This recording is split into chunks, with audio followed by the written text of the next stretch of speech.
Okay, I'm going to be honest up front, not beat around the bush and all that kind of stuff. Today I'm going to be talking about, I know what I'm going to do. What do you suppose was the one issue, the one subject that Jesus talked about more than anything else in the Bible? The one issue, one subject. Huh? Love one another. That's a good one to know. Anybody else? How about love? Where? What did you say? Love, oh yeah. I thought that too, but that was Nick. Hey? Nope. Money. Did you know that? Money. More than any other subject, that's what he talked about. And there's a really good reason why that's true. We'll talk about that. 2 Corinthians. It's going to be different than what you have in your bulletin, by the way, or whatever. 2 Corinthians 8, chapter 1 through 9. 1 through 9. We want you to know, brethren and sisters, about the grace of God that has been granted to the churches of Macedonia. Therefore, during a severe ordeal of affliction, their abundant joy and their extreme poverty have overflowed into a wealth of generosity on their part. Now, I won't talk about that in a minute, but that would be a real oxymoron. I looked that up, so I know. For as I can testify, they voluntarily gave according to their means, and even beyond their means, begging us earnestly for the privilege of sharing in this ministry to the saints. And this not merely as we expected, they gave themselves first to the Lord and by the will of God to us, so that we might urge Titus that as he had already made a beginning, so he should also complete this generous undertaking among you. Now as you excel in everything, in faith, in speech, in knowledge, in utmost eagerness, and in our love for you, so we want you to excel also in this generous undertaking. I do not say this as a command, but I am testing the genuineness of your love against the earnestness of others. For you know the generous act of our Lord Jesus Christ, that though he was rich, yet for your sakes he became poor, so that by poverty you might become rich. Through poverty you become rich. That don't make sense. As I mentioned, most of you heard of an oxymoron. It's a Greek word that means pointedly foolish. You make an oxymoron when you put two words together that are completely opposite. They contradict each other. Some of my favorite oxymorons are clearly confused, act naturally, open secret, jumbo shrimp. What's even better than an oxymoron phrase is an oxymoron statement. Artist Andy Warhol was famous for the statement, I am a deeply superficial person. Samuel Goodwin, I'm not done yet. Samuel Goodwin, a famous movie producer from the early 20th century, was also famous for his totally contradictory statements. He said things like, give me a smart idiot over a stupid genius any day. And gentlemen, I want you to know that I am not always right, but I am never wrong. But my favorite oxymoron statement comes from, of all people, entertainer Dolly Parton, who once said, you'd be surprised how much it costs to look so cheap. I wonder if the Apostle Paul laughed when he wrote these words and introduced our passage today. He wants to tell the believers that in the Corinthian church about the incredible spiritual work God is doing in the Macedonian church. He says in the midst of a very severe trial, the overflowingly joy and their extreme poverty welled up in rich generosity. That has got to be the mother of all oxymorons. The Macedonian believers were undergoing a severe trial and experiencing overflowing joy. And even though they lived in extreme poverty, their overflowing joy resulted in rich generosity toward other believers who were in need. Now, it's not too often that severe trials and extreme poverty go hand in hand with overflowing joy and generosity. Doesn't seem to fit. Reverend Gary Whitingham, former rector of St. Luke's Episcopal Church in Billings, Montana, tells of serving years ago in a rural community.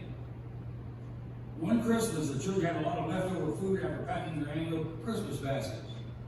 So Reverend Whitington thought he would deliver extra food to a poor family that lived near. But as he drove to their house, he began thinking about how to preserve the dignity of the family to whom he would offer the food, which was important. He arrived at the family's house, and the mother opened the door. Her children were gathered all around her. Reverend Whitington explained the situation and asked, "Do you know anyone who would use some extra food?" Fully expecting her to be thankful for what they had. Whoever replied, "You bet." She put on her coat and went with Reverend Whitington to deliver the food to another needy family in town. In spite of her poverty, she had a generous spirit and found joy in leading Reverend Whitington to a family with even greater need. In 1847, during the Great Famine in Ireland, the Choctaw tribe here in the United States, raised $147, which would be equivalent to $5,000 today, and sent it to Ireland. Choctaw tribe certainly wasn't rich back then, but they were generous anyway. They saw others in need and they sacrificed what they could to help.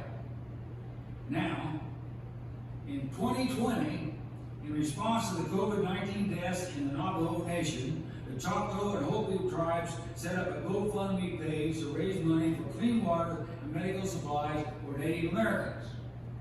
Got that? Donations to the fund have flooded in from people from Ireland. One Irish donor wrote on the GoMe Fund page, "Returning your kindness, 170 years later and 4,000 miles later." So if generosity doesn't depend on resources, what does it depend on? And why do we keep using the excuse that once we have more money, then we'll give more to the work of God?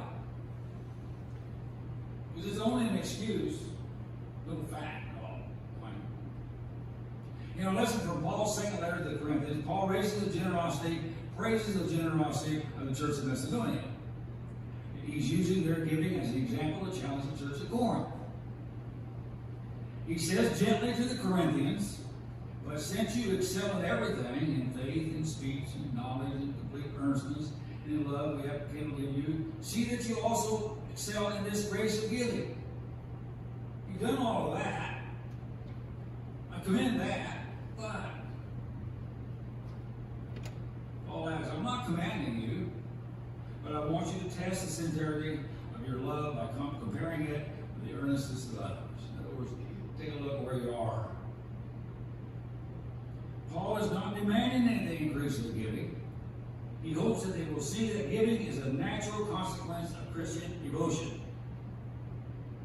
And that generous giving is critical in the life of the Christian. And here are some of the reasons why it's so critical, because it is absolutely critical if we go on in our faith. The first reason concerns the seductive nature of wealth. Now, I want you to know this is not a sermon against money at all.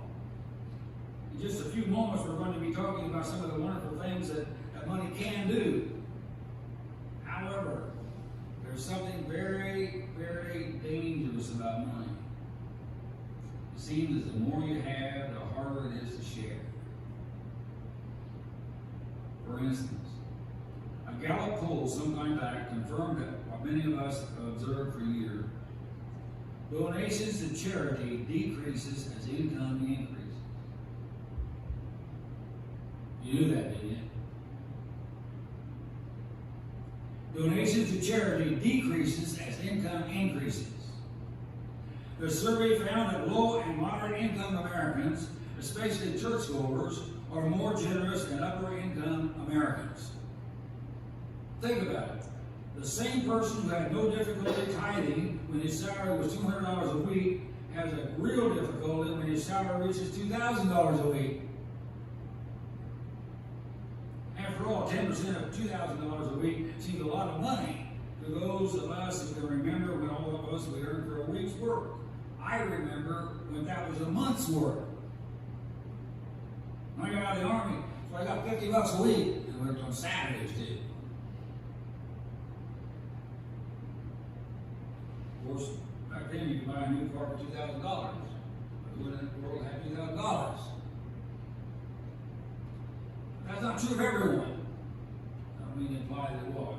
Pastor Brian Cluth tells of his friend Don, a wealthy businessman who gave generously to those in need. When Brian questioned Don about his giving, Don responded, "He helps me to slay the dragon." He went on to explain that greatest temptation is to believe that our happiness or our identity can be found in buying newer, better, or more stuff.